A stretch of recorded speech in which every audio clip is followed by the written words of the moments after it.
پہاڑی زبان میں اپڈیٹ سنیے۔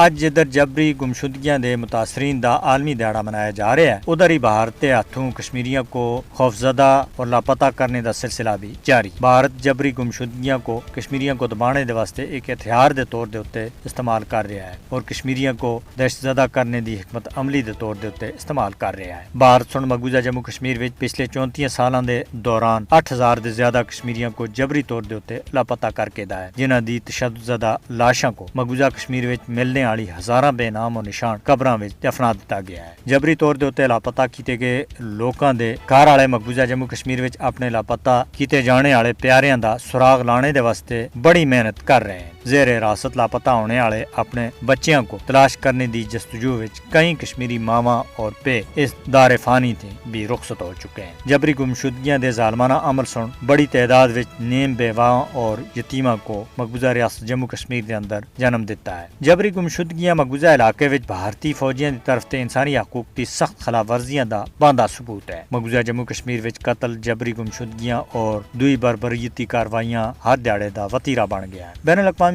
برادری کو مقبوضہ جموں کشمیر وچ حراست وچ لاپتہ ہونے والیاں کو بازیاب کرانے دے واسطے اپنا کردار ادا کرنا چاہیے۔ دنیا کو یقینی بنانا چاہیے کہ کشمیریوں کو حراست وچ لاپتہ کرنے وچ ملوث بھارتی فوجیاں دے خلاف سخت کارروائی کیتی جانی چاہیے۔